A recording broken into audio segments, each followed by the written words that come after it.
Hello, hello.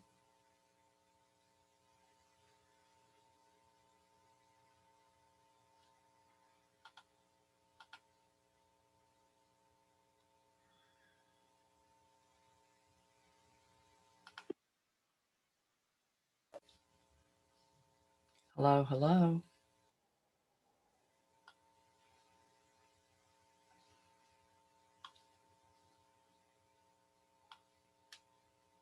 Do you hear a replay? Yes.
Okay, do I have anything funny?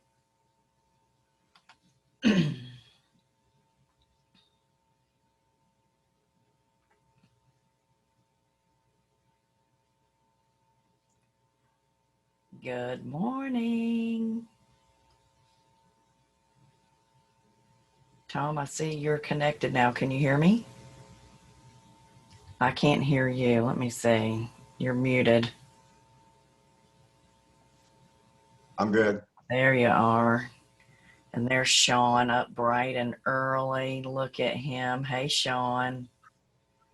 He's still connecting to the audio. Hey, Sean. Let's see. You're muted. There we go. Now you're good. Talk. Okay, sorry, I was just There saying you good go. morning to the babies there. Aww. How are you doing? I'm doing good. I hope you are. I am, thank you. You know, if you want to screen share, you can. Okay. If you've got some stuff. So I'm going to go in and allow that to happen. So there you go. And I appreciate you coming in.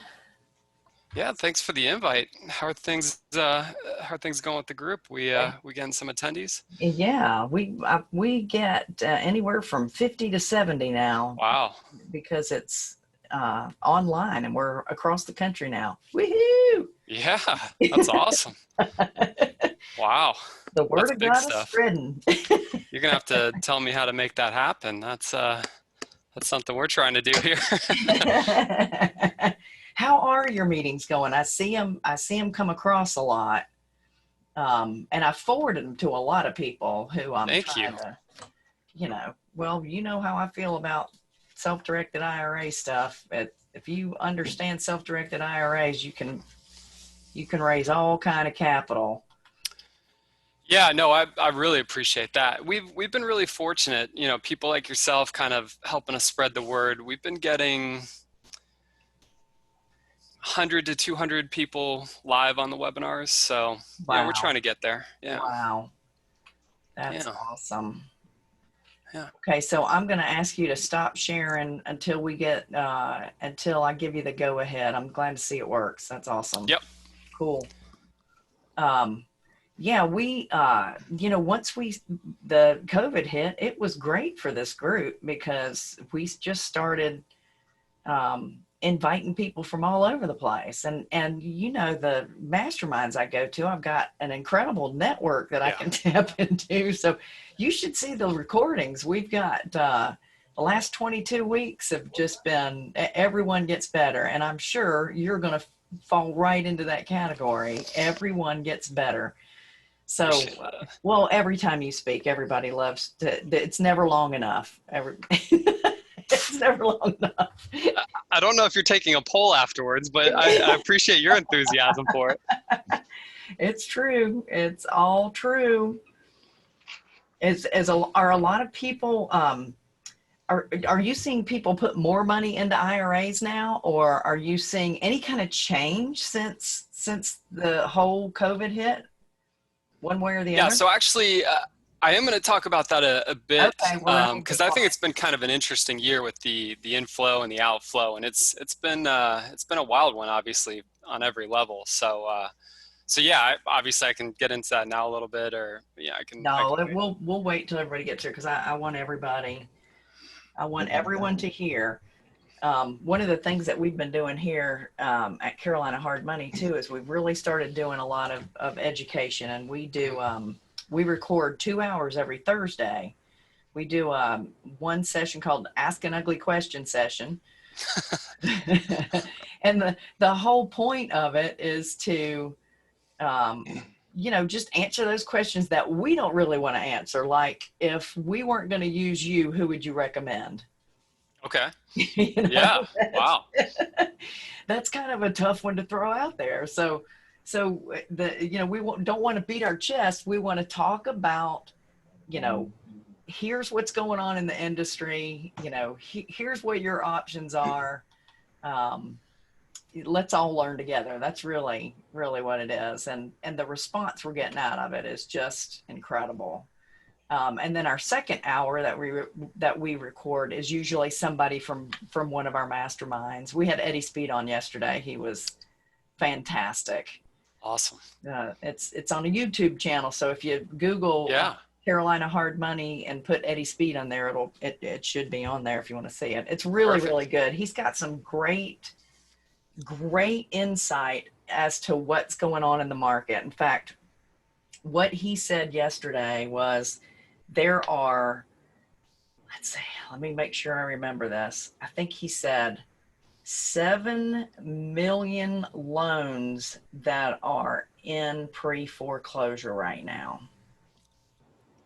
or getting in pre-foreclosure or forbearance. And then another 1 point something million that are just in default. So he's really talking about that this is the time to be able to buy properties and sell or finance them, because there's going to be such a huge chunk of people who, and I'm seeing that now already, people who don't qualify for loans because they've lost their job for a short time period, and they have cash, but they're not bankable anymore because they filed for forbearance, or they might have had a temporary loss of their job. So they have the cash to put down, but they're not bankable, because now the credit score thing, the credit box has tightened up in a big way. The other thing he said that I thought was really interesting, the average down payment on mortgages in 2020 is 16%. That's huge. Wow. That's not your 5% down or your bond money that you're getting. That's right. Your average mortgage is 16% is what people are putting down, which means there's people out there with cash that are not bankable because of the credit tightening that's going on. So it's really good. If you get a chance to watch that, again, we recorded it yesterday with Eddie Speed on our Carolina Hard Money podcast, or Carolina Capital Management is probably. I'll send a link to everybody. Yeah, please. That is interesting. It's pretty cool. Good morning, folks. You've probably checked into me yakking about our, hey Sue, to me yakking about our meeting yesterday where we interviewed Eddie Speed, and I will try to get a link out to everybody. In fact, you know what? I can drop it in the Sonrisers Dropbox.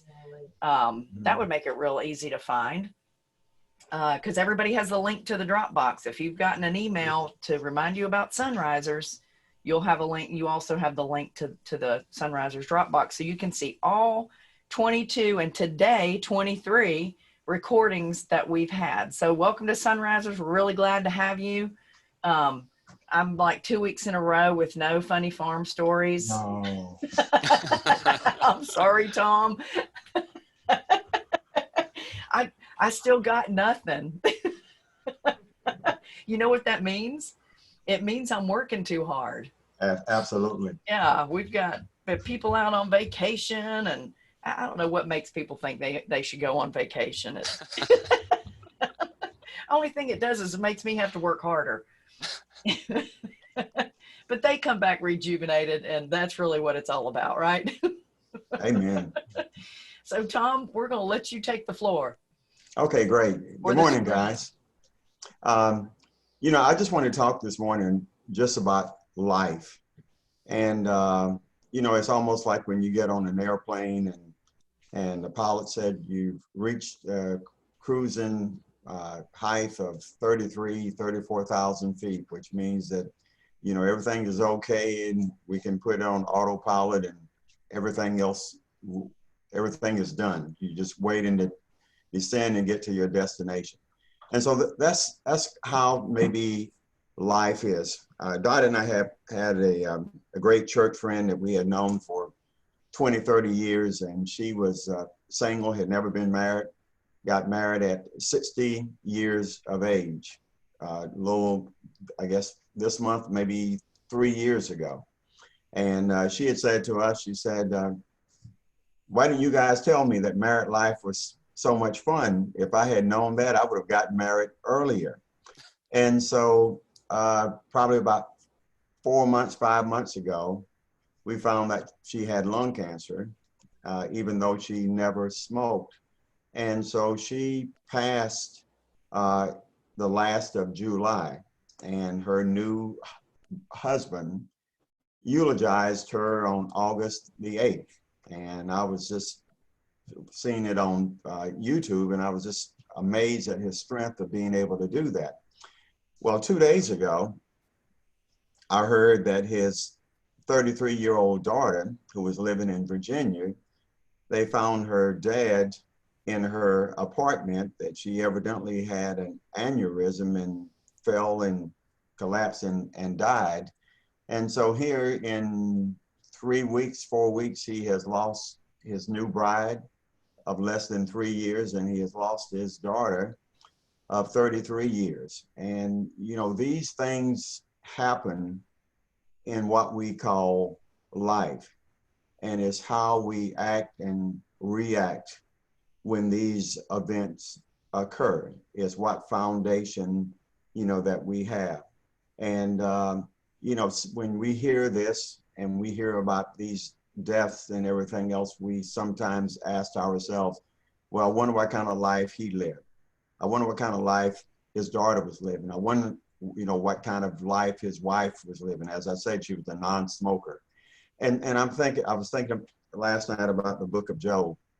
And in that, you know, the first chapter, it talks about Job. It talks about a person who was upright.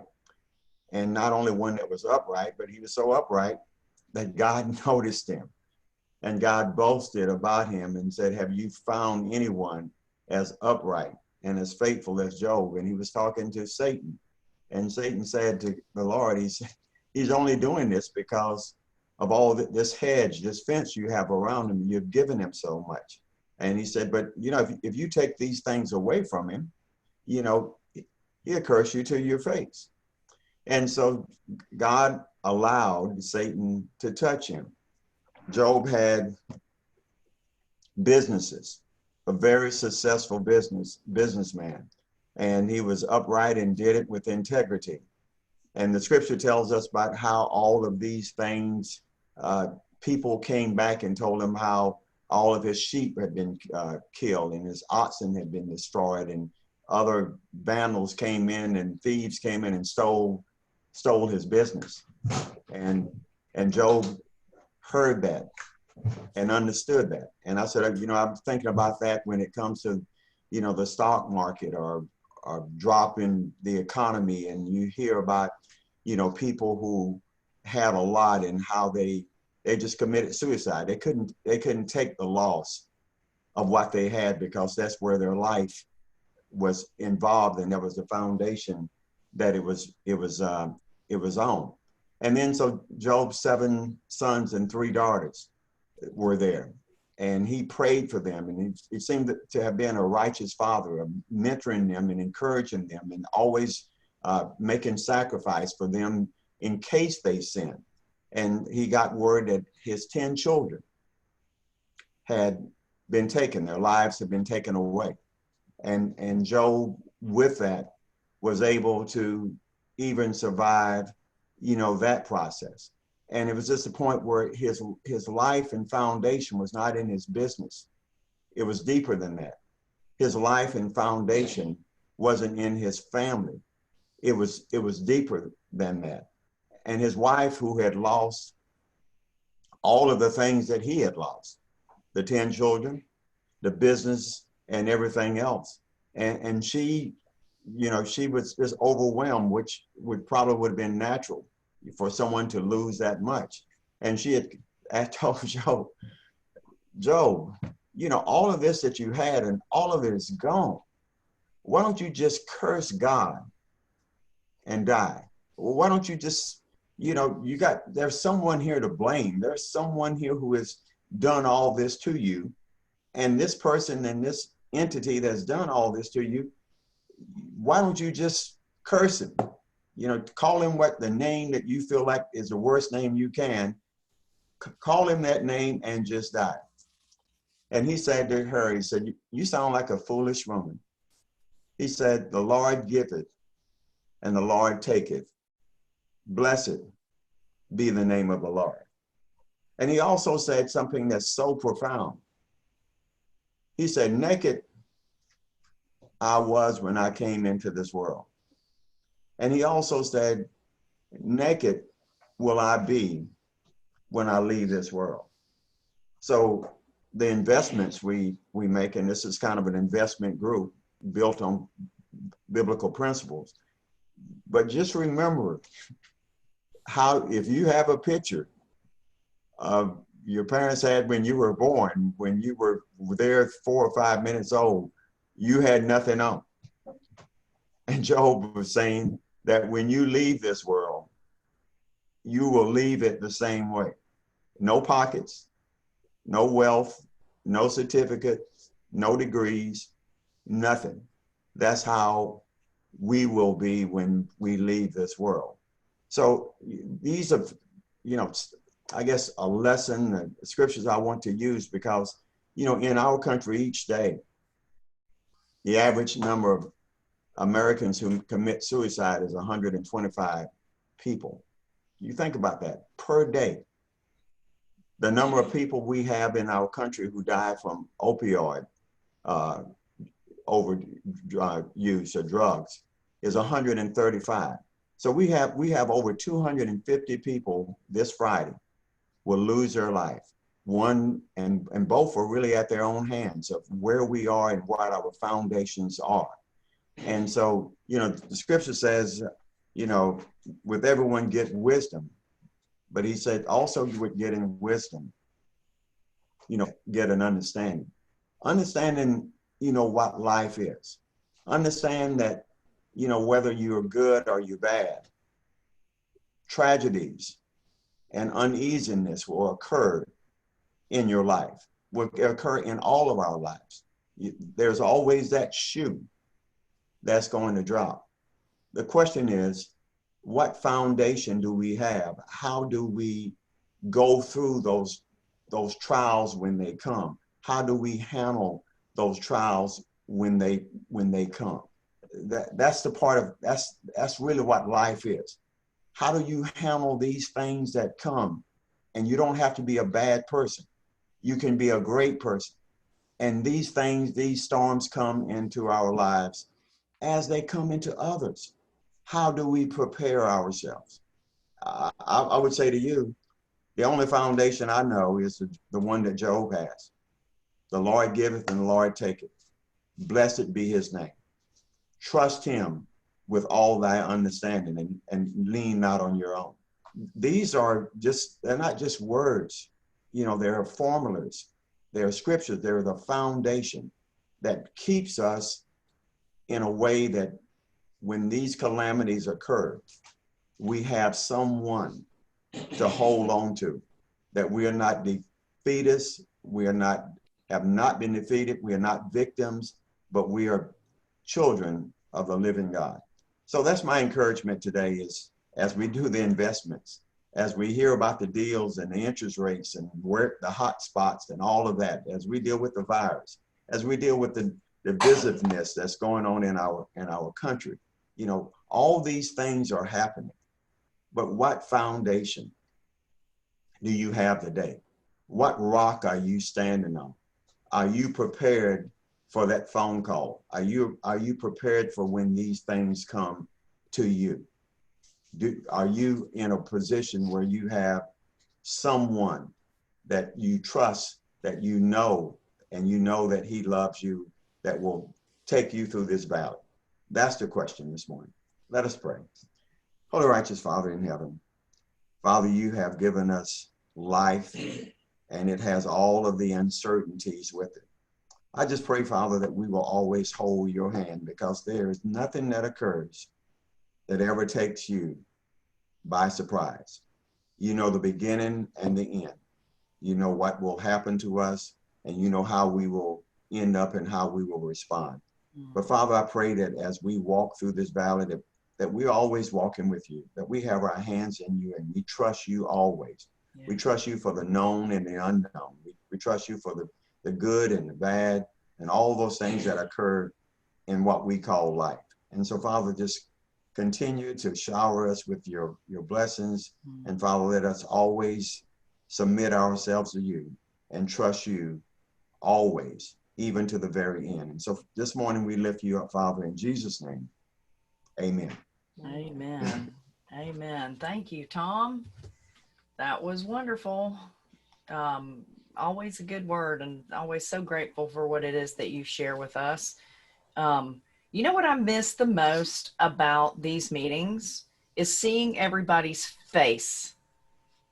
All of you chickens, I see Jim Barnhill's face. Oh, he just let it go. He just disappeared. There you are. Hey, David, good to see you.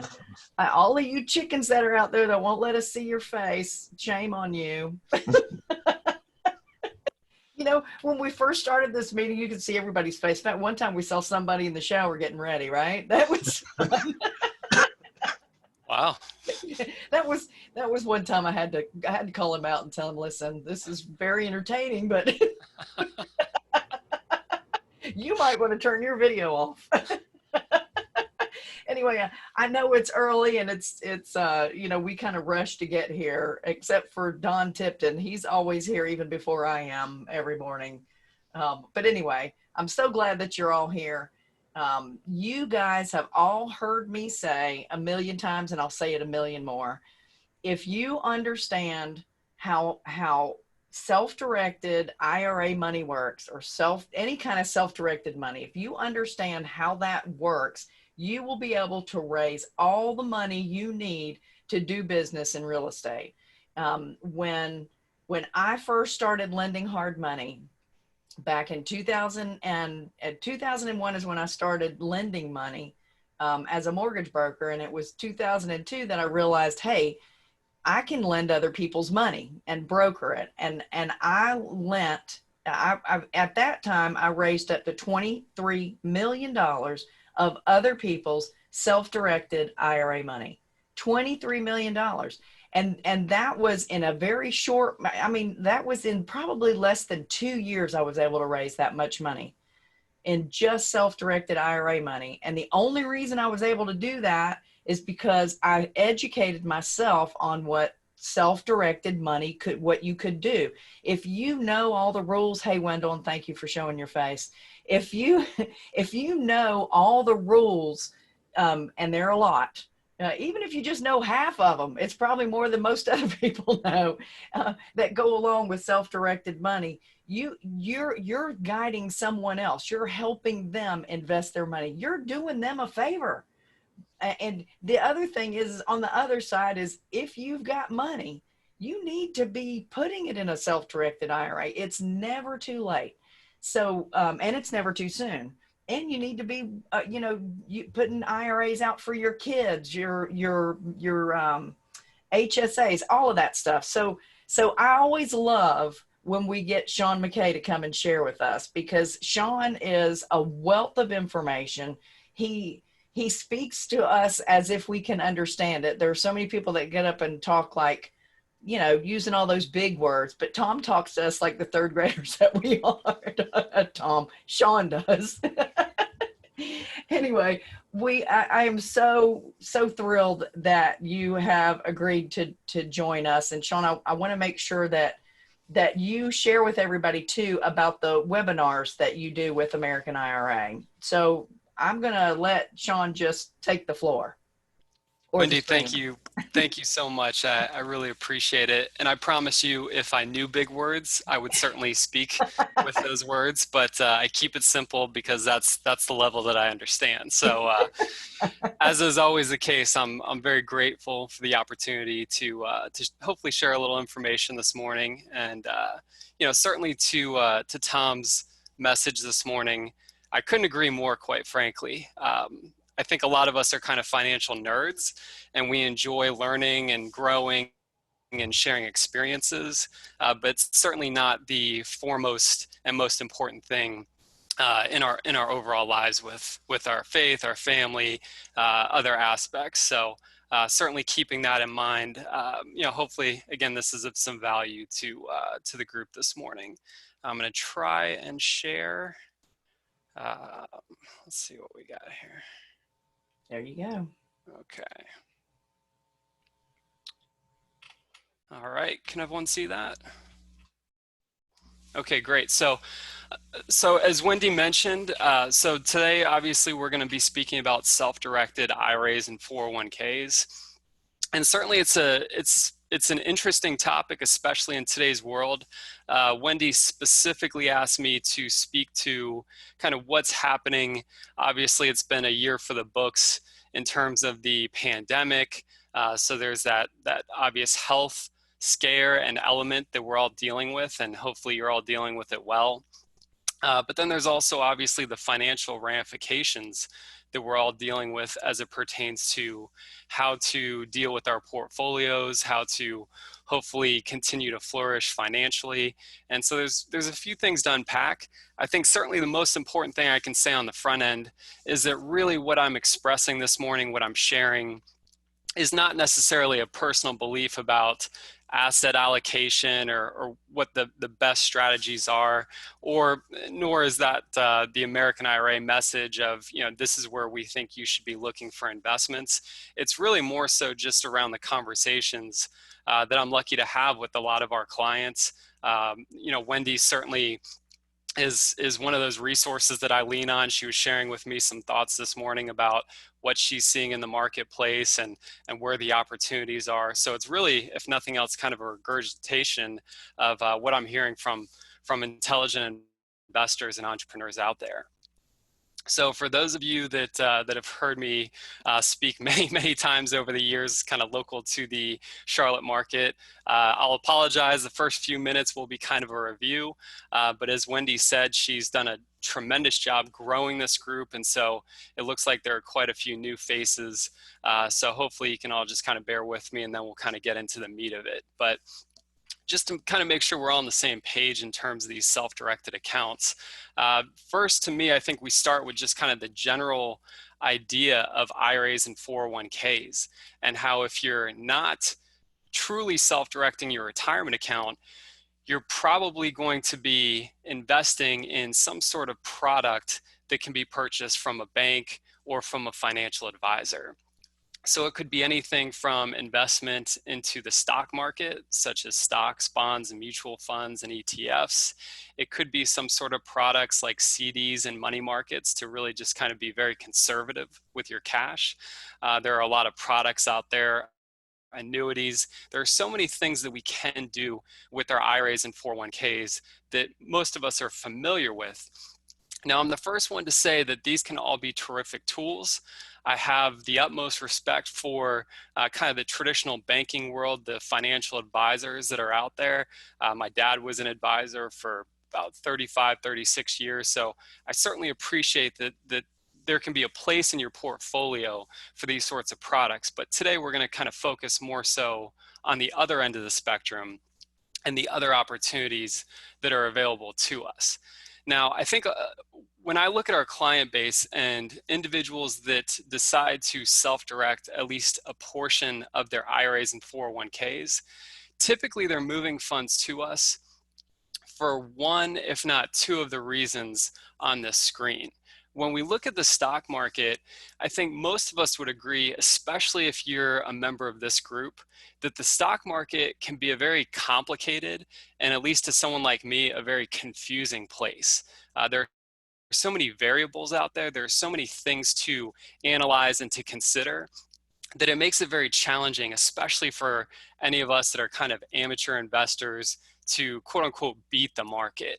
And so that can be really difficult. I know, especially in 2020, many of us have tried to time the markets with varying levels of success. And so that can be a very challenging game to play. I know that, as I mentioned earlier, my dad's an advisor. I got an economics degree. On paper, I should have some semblance of an understanding how that world works. And I am the world's worst stock market investor. I do a poor job of quote unquote timing. I invest in companies literally that go bankrupt within a year or two. I don't know what I'm doing. And honestly, I'm the person that actually reads the annual reports. So there's no excuses. There's not the, well, if you worked harder, if you paid attention, if you did your homework. I do the homework and I still do poorly. Unfortunately, I think a lot of us fall into that category. So the complexity of it, I think, is one aspect that make it so that a lot of us want to really diversify our portfolio. The second part that I don't think is talked about quite as much is just the challenge as it pertains to cash flow from stock market investments. And so I think many of us over especially the last decade or so have realized that trying to beat the market is probably not going to happen for us long term. And so if we want that exposure, maybe we're looking at index funds and just trying to stay with the market and just trying to keep our fees low with great services like Vanguard's and Schwab's, where you can do very low cost index funds. And that can be a great tool. The challenge with a lot of those products, however, is just the lack of cash flow. Many of those index funds yield less than 2%, but if we use just a 2% yield, and we're looking at what is, for most of us, a really substantial portfolio of $500,000 of stocks, mutual funds, index funds, that 2% yield is going to give us $10,000 a year in income. And so ultimately, if we do a great job saving and we're investing over the decades and we grow that portfolio, we're probably going to be pretty disappointed with the income that that provides us in our retirement. And so ultimately, we have to sell those assets over time to be able to extract cash so that we can pay for our living expenses. And so when you think about that $500,000 portfolio of stocks, Tom can certainly speak to this. He's kind of our resident, big time landlord with the huge portfolio of rentals and what have you. That's really equivalent to about a $1,500 rental property that's paid off. That's going to give you net maybe somewhere around $800 a month of spendable cash flow. So I think that there are just better opportunities for us with our cash flow. That same $500,000 portfolio, if we're making loans, if we're working with people like Wendy, for example, you might be able to make 10% on your cash there. So that 500K gives us what, 50K a year in cash flow. That's a very different reality than the 10K. So ultimately today we're just going to discuss some other opportunities with our retirement account. Now, at American IRA, we're considered the third-party administrator for self-directed retirement accounts. And so ultimately, we're what's considered a fully integrated self-directed firm in that we have the same ownership group for our administration company, American IRA, as we do for our parent company, New Vision Trust Company. And the reason why that's important to our clients is that we're not reliant on a third-party custodian to stay in business, which frankly is very scary for the self-directed firm as well as the clients, because the financial services industry, it ebbs and flows. There's different changes to policies and companies' appetites for certain business relationships. And so if you've been following the self-directed industry over the last number of years, you've seen a lot of changes, a lot of ebbs and flows in terms of regulations.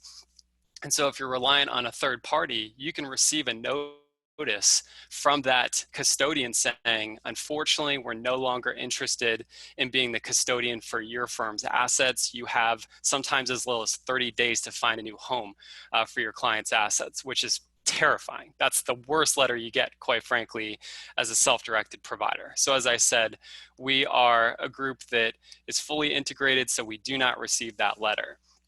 Now, for those of you that are unfamiliar with our kind of business model at American IRA, as Wendy was kind enough to say, we do a lot of content at American IRA.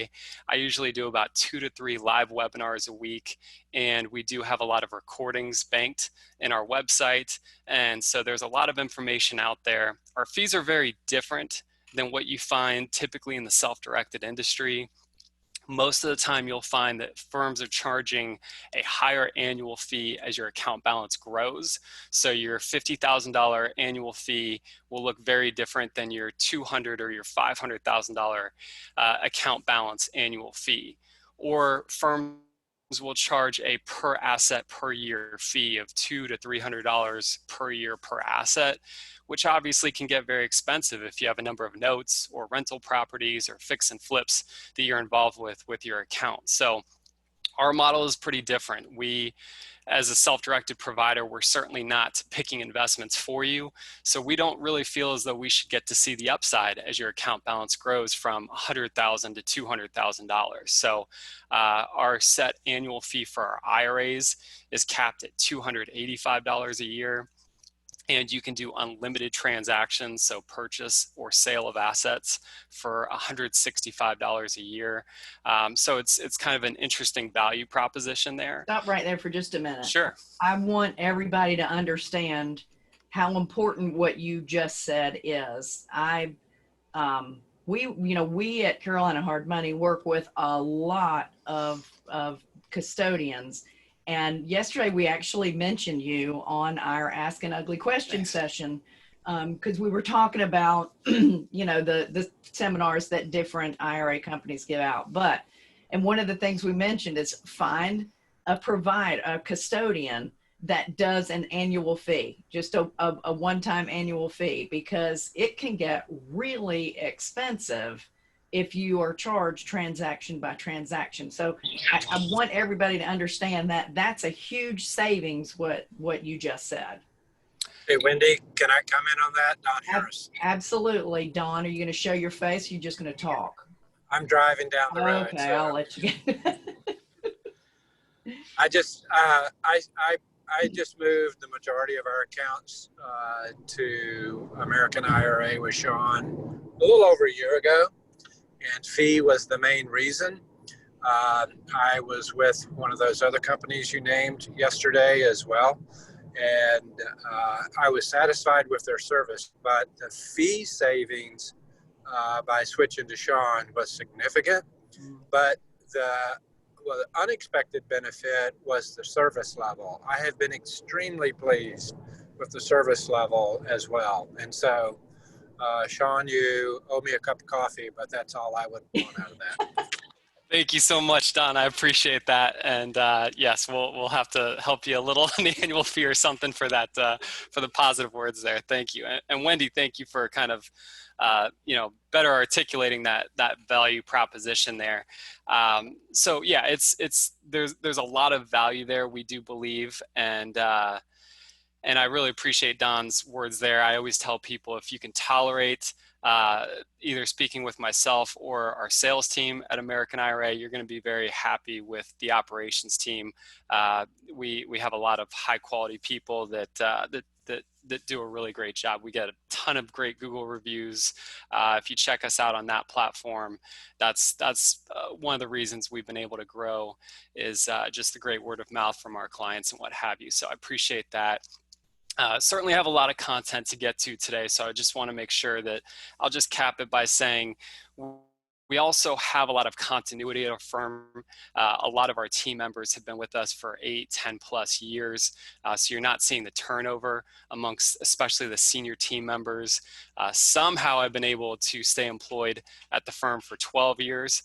So very happy about that. And ultimately that just speaks to how much we enjoy our work and enjoy being a part of this firm. So when we talk about these self-directed accounts, ultimately, please try to keep in mind, typically, especially if you have an IRA currently, you're going to have the same type of account if you quote unquote self-direct it. So if you currently have a Roth and you decide to move a portion of that over to us, you still technically have a Roth IRA. Same is true with the traditionals, the SEPs, simples, as Wendy mentioned earlier, Coverdales, health savings accounts, inherited retirement accounts.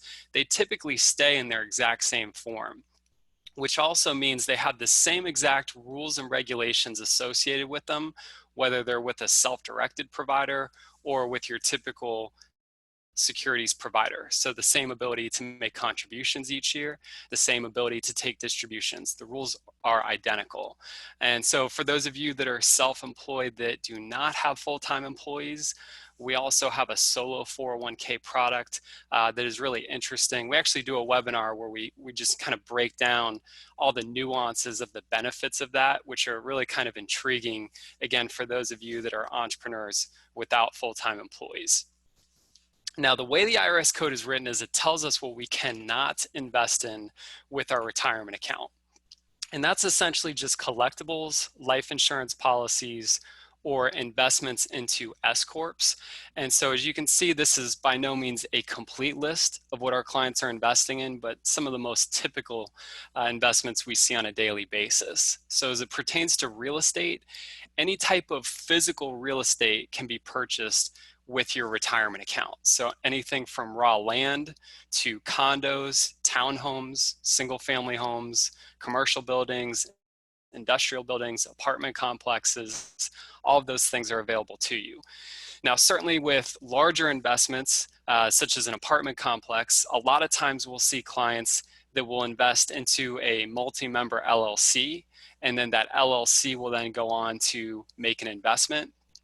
That's also very similar to, obviously, we're all aware of Wendy's business model. She spoke about raising capital, and so she'll use entities. And so sometimes when groups are raising capital, even to be lenders to other real estate investors, there will be investments into entities, or sometimes there's just individual notes that are created. So there's a lot of ways that those things can be structured. Can I ask you real quick about the precious metals? If I used an IRA to purchase precious metals with, I want the real thing. I don't want a certificate. Where does the gold sit? Yeah, great point. So ultimately with precious metals, that's actually an interesting concept in our space, in that you're seeing promoters out there stating that you can physically store the precious metals at your home. 99.9% of self-directed providers, us included, believe that that's a prohibited transaction, essentially. So really, you do need a third party. Typically, it's going to be a precious metals depository that's going to store those. So it is a third party firm, kind of a Fort Knox, hopefully, type of situation where lots of security systems in place. Many times the broker that you purchase the metals from will either be a depository themselves, or they have a relationship with that depository. But the key is definitely not to store those yourself. Gotcha. So Aunt Susie's basement won't work. Well, if you listen to some of the commercials these days, that works. But as I said, we find that's extremely non-compliant. But there's a lot of things out there that we read and hear. So thank you for that, though. So ultimately, as far as real estate goes, really any type of real estate strategy can be employed with these retirement accounts. So you can purchase the rental properties, you can do the fix and flips. There are strategies where you can work off-market deals with wholesaling properties, with being more transactional. Certainly, the more creative you get with that, the more you're going to want to include your professionals, your attorneys, and your CPAs in terms of the structuring and understanding if there's any potential tax ramifications even inside the retirement account. So there's a lot to look through there. Ultimately, again, today is really just about the trends of 2020, what we're seeing in the industry.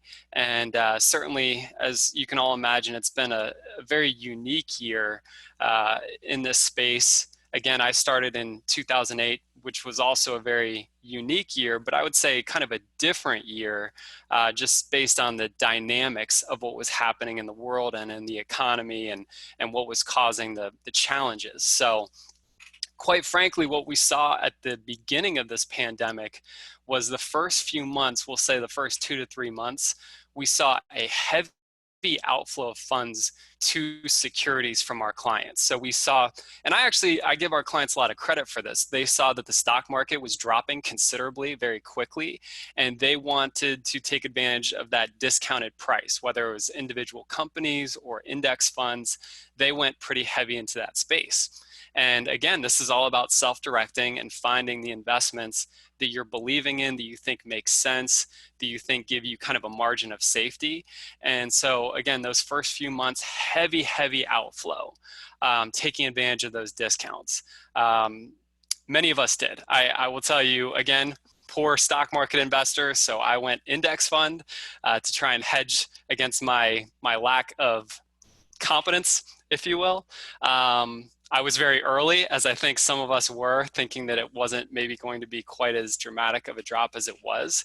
But what we've seen since then is a heavy inflow of funds, not only from new clients, but from current clients. So to kind of recap, as this was taking place, kind of kicking off, March, April, May, we were still bringing on a significant amount of new clients, but what we were finding was they were wanting to open accounts and do kind of a smaller partial funding, knowing that they still wanted that exposure to the stock market with their current providers. So the amount of clients being brought in has actually been surprisingly, at least to me, surprisingly high in terms of the volume of new relationships we've had. But again, after that kind of influx, or I should say outflow the first few months, the volume of clients has dramatically increased, but also the inflow of funds. So kind of the average account balance has increased substantially.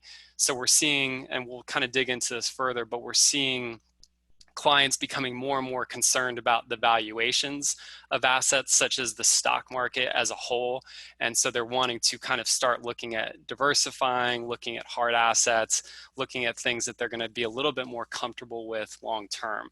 So again, as I mentioned earlier, one of the great joys of my job is getting to speak with our clients and kind of understanding what they're seeing, how they're feeling about things, to kind of gauge the temperature. And excuse me, as a lot of us have seen, there's some interesting dynamics happening where the economy is being I don't want to say manipulated from a negative standpoint, but the Federal Reserve has certainly been a very active participant in the markets and in trying to help the economy kind of stabilize and navigate these very uncertain times. So there's been just an astronomical amount of printing of money, and printing being kind of an old school term, just kind of digitally appearing, if you will, these days. And so that's been kind of an interesting dynamic for us as investors to consider in our portfolio as to how that affects us from a net worth standpoint, from a liquidity standpoint, and how we are to deal with that. So one of the things that we're hearing a lot from clients is an interest in hard assets, which I don't think is unique for our client base. Right or wrong, we're kind of known as that self-directed provider that has a really deep understanding of the real estate asset class. So we tend to work with a lot of real estate entrepreneurs, but even more so now, our clients that were maybe a little bit more invested or interested in private companies, for example, are also looking a lot more at the hard assets, just in case these companies aren't able to make it work in the months and years to come. They want to have some hedge with those hard assets.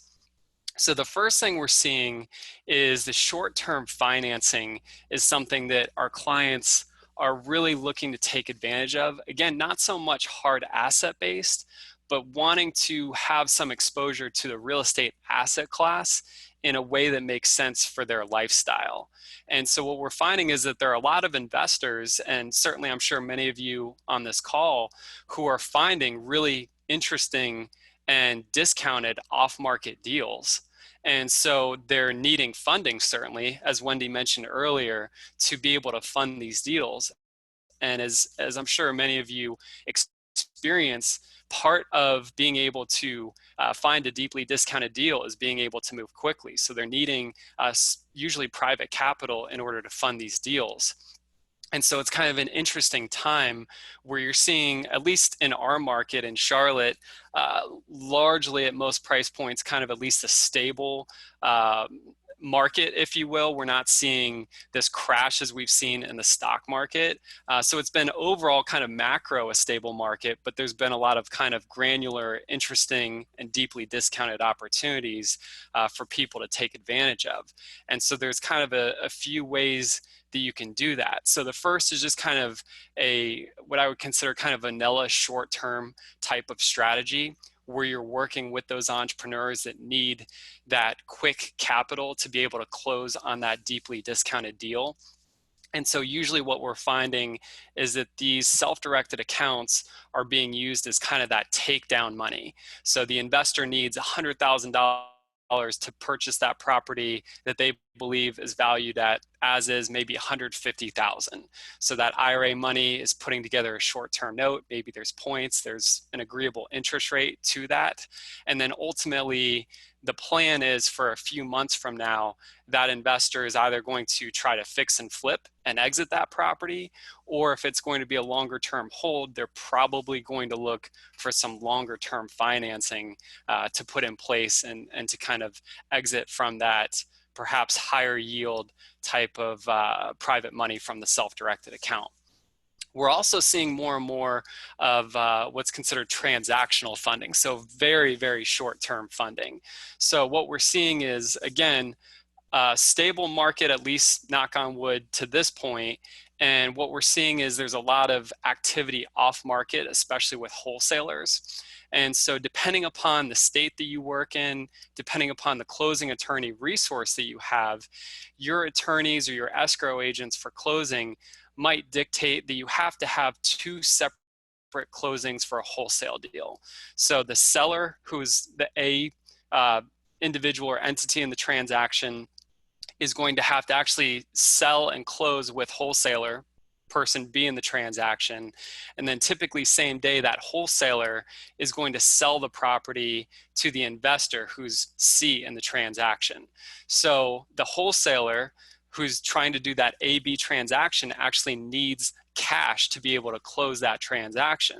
And so that's where these retirement accounts can be a useful tool in providing that very short-term financing to close that A-B transaction, with the thought process being that BC transaction will close the same day. So essentially that private lender is putting money in, and then it should be getting the money out typically in that same day. And for that, we'll see kind of a range and what's an appropriate amount of money for the kind of that transactional funder to charge for that. Obviously, everything's always negotiable, but depending upon the price point and the situation, we usually see somewhere between $500 and $2,000 as a fee for transactional funding. I spoke to one gentleman out in Texas who's doing 3 or 4 of these a week. And so if you think about that, even at $500 a pop, 3 or 4 times a week, let's say you're moving a couple $100,000 in a pot of money to make that happen. You annualize that yield, and that's pretty off the charts. Now, I do want to say at this point, though, when you're going to be doing any sort of heavy volume of activity, you really want to, again, have discussions, especially with your tax professional, because this, at a certain point in time, is going to be deemed to be running a quote unquote business. Even though it's lending, you're doing such a heavy volume. If you're doing 3 or 4 transactions like this a week, where you're running a short-term financing business, and thus with that will probably come a tax consequence with that sort of heavy volume. So you really want to speak with your CPA and wrap your head around that if you're going to be doing that sort of volume. Now, conversely, a lot of our clients might see this as kind of a one-off opportunity. Maybe they do it a couple of times a year just between deals and what have you. Again, speak with your CPA, but usually your CPAs will not deem that to be a business that you're running inside the retirement account. You know, one thing I want to put out there too, a lot of people are really so concerned about having to pay that UBIT tax. And it's really called unrelated. Is that what does it all stand for? Unrelated business income tax. Yep. Unearned. Is it unearned? Unrelated business income tax. Okay. Yep. So a lot of people are worried about paying that. It's not that much. you know, if you're making money off of what you're doing, then pay the tax. It's not that much, you know? Yeah, absolutely. No, I agree with you. I think there's certainly, I agree with you. It can be worth it depending upon your situation, what you're trying to accomplish. I think certainly just an awareness on the front end and not being blindsided on the back end. You know, I think that's always the key. Is there's always going to be variables we're not aware of. So as much as you can know about things going in, the better. Absolutely. But again, usually that comes from volume, whether it's that funding business or you're flipping 50 houses a year inside your retirement account. You know, those are activities where more than likely your CPA is going to say, let's calculate the U-bit, as you mentioned, Wendy. Good point. It's a business. You had another question asking if you could help set them up with some of those transactional or wholesale people. And I answered it for you and said, no, you're not allowed to do that. Yeah, unfortunately, self-directed does mean self-directed in terms of we're not licensed to be able to align people for deals. So yeah, Wendy knows the drill. Wendy knows this business, I'd say probably better than I do. So I doubt that. But one way to find these people is to come to groups like this and reach out to the wholesalers that are there and let them know that you have money to lend, right? I mean, that's what these groups are for. Yeah, absolutely. And that transactional funding, though, that's a very unique model where a lot of times there's not necessarily notes created, and there's a lot of reliance on the closing attorneys or the escrow agents and the wholesalers to kind of carry those things through. So I would be careful. Yeah, in my opinion, I think you'd want to know the parties involved and not just necessarily go out there throwing the money out there, assuming that, you know, you're always just automatically going to get paid back. Right. You know, as we all know, there's risk to everything. So the more you can have that network, as Wendy mentioned, the better. So as we're looking at the hard asset concept, as we mentioned earlier, certainly that leads a lot of our clients to looking at what they're going to do with their portfolio moving forward, and is there a real concern about significant inflation? You know, I've noticed that perhaps intentionally nobody's been throwing out the term hyperinflation, but there's definitely concern about considerable inflation. Some of you may have seen as recent as yesterday, Jerome Powell, the head of the Fed, the chairman of the Fed, mentioned that essentially they're really reconstructing the way that they analyze target inflation. Usually we like to be around 2% per Fed analysis, and they're going to essentially do everything they can, again, to buoy the economy. And even if inflation is being measured, which I think sometimes a lot of us see the measuring and the reality is different, but even if it's measured at higher than that 2%, that will be a situation where they're not necessarily going to increase interest rates for a considerable period of time. So I think a lot of us could be looking at that and saying, well, there could be some real inflation, and even as it's coming, they won't necessarily put the brakes on it with tools that they have, such as increasing the interest rate. So a lot of our clients are looking at it and saying, okay, early on, there was a deep discount in the stock market. We could get in, we made some money, and ultimately, where are we now? We're at, if not an all-time high, very close to an all-time high in the different indexes for the stock market. And we're looking at these opportunities now, and we're saying, if we're purchasing a mutual fund, if it's $100 a share, we're going to pay $100 a share. There's no ability to get a discount. Versus with that $100,000 house, we can purchase that $100,000 house for $60,000 or $70,000, depending upon the circumstances. So again, just so that we're not taking Sean's word for it, because he's just a guy talking on a phone. This is information from the Federal Reserve Board of Governors. This is of July of 2020. So you can see a pretty massive expansion of their balance sheet. That has only continued to increase since then. I don't have exact numbers as of this point. I apologize for that, but we've gone from $4.5 trillion after the financial crisis to $7 trillion in the wake of Corona. So things are changing, and it's time for us to kind of really think deeply about what we're looking to do.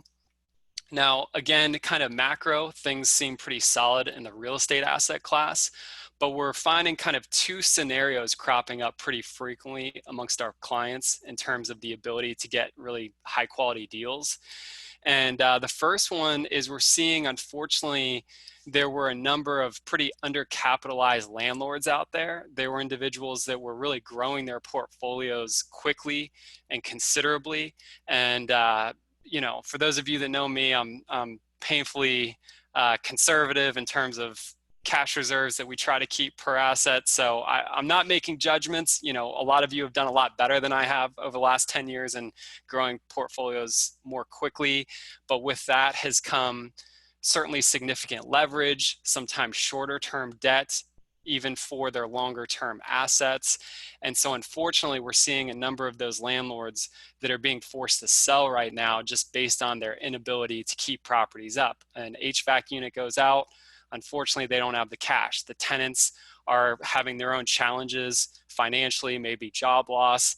They can't continue to make these mortgage payments. And so there is certainly a number of opportunities out there for those investors to work with those landlords to kind of get them out of those assets that are really just kind of bleeding them dry. So that's really something we're seeing a good bit of. I think also there's just kind of a understandable concern amongst a lot of individuals that own a fair amount of real estate and sometimes just a property or two about just the fear of the unknown. You know, I think a lot of us have an idea of how we think we'll handle things when it gets tough, when we're kind of up against a wall. And the reality is that things happen. Maybe a family member is sick now, maybe we've lost our job and we thought that we could weather a storm when challenging times arise, but things have happened and it's made it so that we feel as though we want to simplify our lives. And so we've just seen, I don't want to say panic selling, but certainly selling, understanding that some individuals are not comfortable owning assets if there's even the prospect of them going down in value, and especially when they're levered assets. So understandably, some individuals are just resetting their portfolio, realizing that long-term, they just don't want to be landlords and they're looking to move on. And so again, opportunities for those investors that are kind of willing to look at that and deal with those assets. Sean, we have a question. Yeah. What is your take on the for the Democrats, their plan for 401ks if they take office? Do you have any insight on that? Long story short, it's beyond my pay grade. What I will say is that, you know, certainly they've put out, I haven't seen a very detailed plan of exactly how that looks, just kind of an overall articulation that there may be reduced benefit to making contributions. So we're aware typically, especially with 401k contributions, they're usually pre-tax contributions. So there may be less tax benefit for making those contributions, and or they may not be making it as beneficial for companies to make matching contributions and things like that from the company's end. So there's definitely a lot out there that could happen. There's certainly, I'm sure some of you have seen that there's been conversations that 1031s could go away if Democrats kind of have all parts of government and they're able to push through some tools that as real estate investors are really helpful. So I'm not naive enough to think that there couldn't be some detrimental aspects to retirement accounts as well. But again, that's definitely beyond my pay grade and left for people much more intelligent than myself. But great question and something we all need to analyze.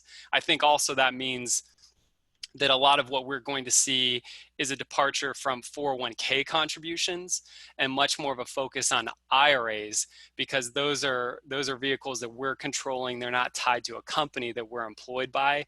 So I think in some ways there might simply be a shift from employer-sponsored retirement accounts to individual retirement accounts. So one thing, obviously, we're a group of real estate investors. We like that asset class. But just again, just talking about what we're seeing trend-wise in the self-directed arena this year, we're also seeing there's a fair amount of individuals that are wanting exposure to digital assets or cryptocurrencies.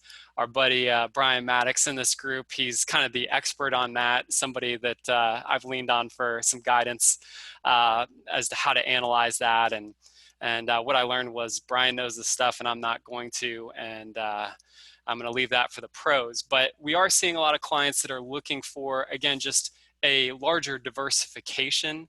So things like Bitcoin, Ethereum, Ripple, for those of you that are in the know, you understand what those assets are.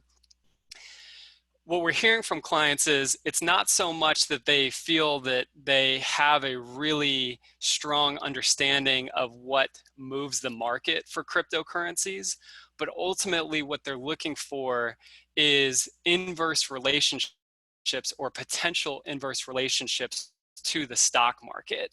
So digital assets are certainly a pretty new asset class as a whole. And so we don't really have data going back to the 2008 debacle, collapse, recession to see how those assets perform. But there's at least a thesis that they could be, if not inversely related, not directly correlated to the stock market. And so they're looking for completely other avenues to explore with their portfolio. Again, we're not making any sort of recommendations at American IRA, but it's just something that we're seeing because 2008 was kind of a unique collapse in that it did seem to hit all of the asset classes quite dramatically.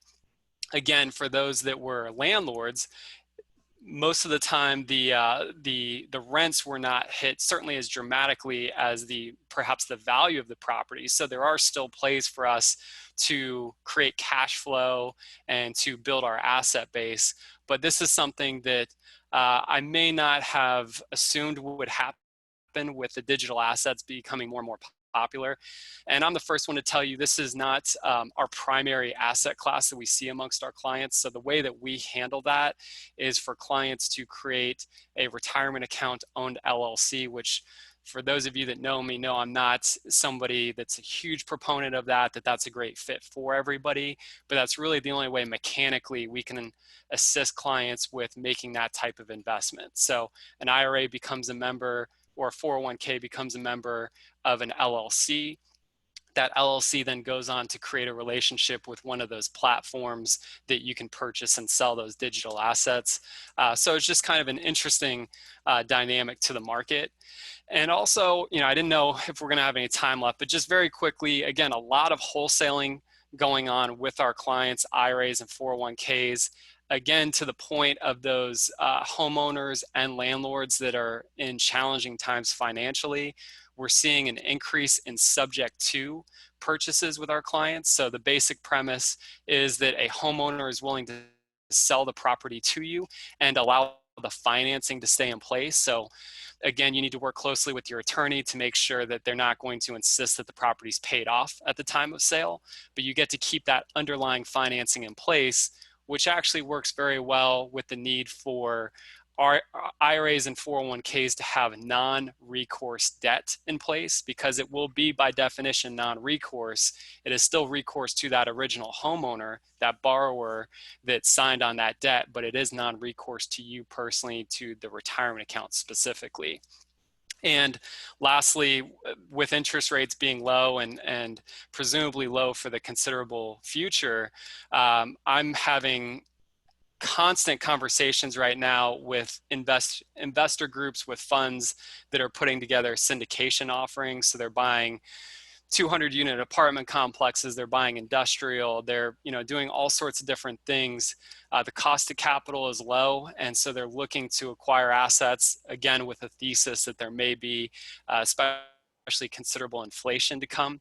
So we're seeing a lot of money being raised for different opportunities, debt funds, equity funds, et cetera, et cetera. So a lot of things happening. Sorry if I went quickly, just wanted to try and get through as much as we possibly could today. Well, it's great information. And all these things you mentioned are so important for people to understand where we are in today's world. And you just talked about subject to there. One of the things that Eddie Speed talked about yesterday, and I've heard some other gurus mention the same thing, is that, and it's just statistical. more people have equity in their homes now, many more, than we were ever close to what happened in 2008. And because people have that equity in their homes, if they're running into bad times, if you can get a subject to, now is a great time to be able to do something like that, because there is equity in the home. Many of them are not upside down in the homes that they're in. And so it's a great time to take advantage of that. Does anybody have any questions at all? Sean's got his information right here, but does anybody have any questions? Usually we have like a 4 million, but because we're on this, because we're on the web, it's hard to see. Anybody? Now's the time to speak. I got nothing. Put them all to sleep. Yeah, no, typical Friday with Sean. No, it's not. You are always so full of such great, wonderful, incredible information. And I am just so grateful that you joined us. And, you know, we did have some pretty good questions, some deep ones. We always have deep ones. Tom's giving you the double thumbs up on your presentation. It's always so good. So this is Sean's information that you have here. You know, Sean will answer his phone in a flash, and if you can't get a hold of Sean, he does have great team members that can answer questions for you. And that, you said it yourself. I was going to say, you know, the people that I've worked with at your company have been there a long time. Yeah. Like a real long time. And that's bragging material right there. That just shows a great culture. And I highly recommend that you get signed up for his webinars. So what do people have to do to get to see your webinars and the seminars and things that you're doing? What do they need to do? Yeah, thanks, Wendy. So there's a few ways to do it. You could certainly go to our website, AmericanIRA.com, and we have the events section, and you can link through to register for any of those. Even if you just end up signing up for an ebook, something like that via our website, you'll be put into our funnel where you'll receive the email blasts that we put out there with the schedules. And so yeah, and certainly just feel free to email me if you'd like for us to put you in the queue so that you receive the email blast. We're happy to do that. But we're definitely trying to create some unique content for the self-directed space, not so much, you know, the A, B, C type of, you know, fundamental transactions. We're doing some webinars on creative things, sub 2, you know, talking about walking mortgages and cross collateralization and some things that hopefully is a little bit of a value add even for the slightly more experienced real estate investors. So walking mortgages? Substitution of collateral, walking the mortgage. Yeah. So, you know, that's good. Just trying to be a resource for our clients. So, yeah. You know what? That is so good. I love that you mentioned the topics that you mentioned. It's so important that people understand this real estate world always changes fast, but especially now, things are changing. And the only way to keep up with the changes is to be in touch with people like Sean and get on those seminars and webinars and learn what he has to teach, because there's so much out there, you can't remember it all, but you absolutely have to expose yourself to it. Sean, I don't know if you see the chat box, but there's just 100 people saying thank you so much. Thank you. Appreciate it. So remember, folks, too, I did put Sean's information in the chat box. If you want to save that chat box, you just click on chat, go all the way down to the bottom of the chat stream, the bottom right-hand corner, the 3 little dots. You hit that, hit save chat, and it'll save it right onto your desktop. Sean, again, I want to just thank you so much. It was great information. And folks, you have spent another great morning here with your dear friends whose faces you can't see. And we'll see you again next, I think is it Labor Day weekend next weekend? Anybody? I think it is, isn't it? No. Oh, it is? It's before September 7th. Yeah, I think it is. Labor Day weekend is next weekend. So we're going to meet anyway. Woohoo! I like it. All I have to do is go, sit up in bed and turn the computer on, so we'll be good.